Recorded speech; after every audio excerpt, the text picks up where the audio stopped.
Amb tots vosaltres, per Roser Bernet.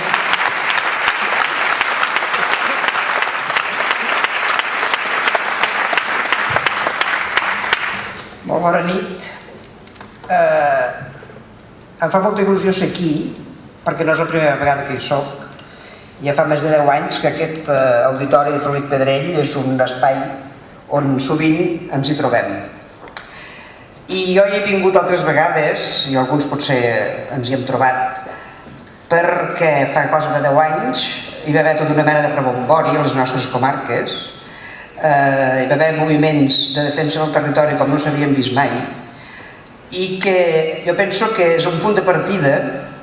i que avui estem dintre d'aquest procés que es va encetar en aquell moment, i que això té sentit. Té sentit perquè aquells moviments de defensa del territori que van néixer en aquell moment, aquí pel tema del pla hidrològic, i no només aquí el tema del pla hidrològic, el pla hidrològic era un tema de país, el Priorat i la Terra Alta per la implantació de les centrals eòliques, a la Ribera d'Ebre per la tèrmica de l'Enron, i allò va crear un moviment que per molts jo penso que va ser un exercici amb dos sentits. Un exercici de redescobriment del nostre territori inserit en un país que a vegades ens ha oblidat, quan s'ha recordat de nosaltres només ha sigut per desgràcies, i que va ser també un exercici de participació, un exercici d'aprendre a ser conscients que actuant i que participant directament nosaltres podíem aconseguir coses. Aquest exercici jo penso que ha seguit un procés que, com amb altres exercicis participatius, com s'havia fet en el moment de la transició política d'aquest país, quan la mort de Franco, hi ha hagut intents després des del sistema polític de desvirtuar, de recuperar o de destruir, però que no ho han aconseguit, i que aquest exercici ha anat augmentant, jo penso, la consciència de tots plegats. I la consciència també que els moviments de defensa del territori no són només una cosa sectorial, no són una cosa que només que defensa en un moment determinat l'aigua o el paisatge, sinó que s'han de lligar amb tots els altres moviments socials, perquè en el fons és una lluita comuna per tindre un país digne en el qual viure. I en aquest procés ens hem trobat amb el sistema polític de partits i de representació parlamentària, els hem tingut tots governant-nos, i malauradament ens han demostrat tots que la seva representació no era, en tot cas, no estava a l'alçada de les exigències del moviment. Aquesta representació massa sovint s'ha vist, diguéssim, tergiversada o oblidada en el millor dels casos pels mateixos interessos del sistema, i això fa que arriba un moment que el moviment no pot permetre més que aquesta representació estigui només en aquest nivell. I és aquí on penso que té sentit, i per això jo com a persona, però també com a militant, diguéssim, d'aquests moviments de defensa del territori,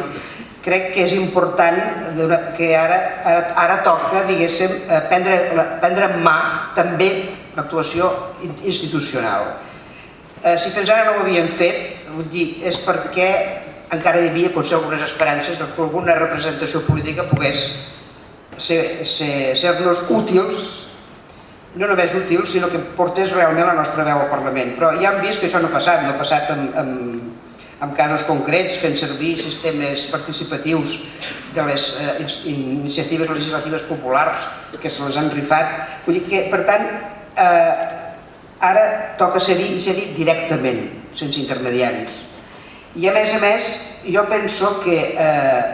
aquests moviments que s'han gestat i s'han anat desenvolupant a les nostres comarques, tenim alguna cosa a aportar, alguna cosa important a aportar a aquest país, que, com deia al començament, moltes vegades ens ha oblidat o ens ha tingut com a ciutadans de segona. I això no ho podem permetre més.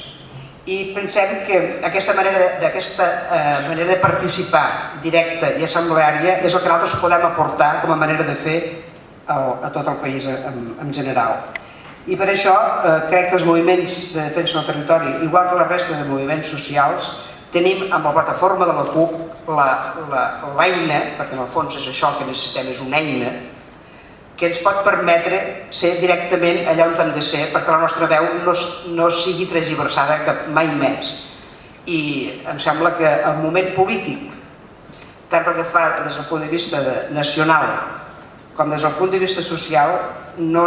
ara no ens podem permetre de quedar-nos a casa, no ens podem permetre d'anar a votar a la contra, d'anar a votar al vot útil, d'anar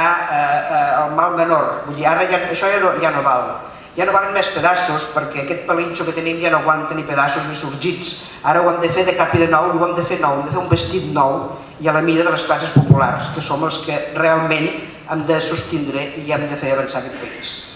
I per això som aquí, i per això espero que tots plegats hi siguem.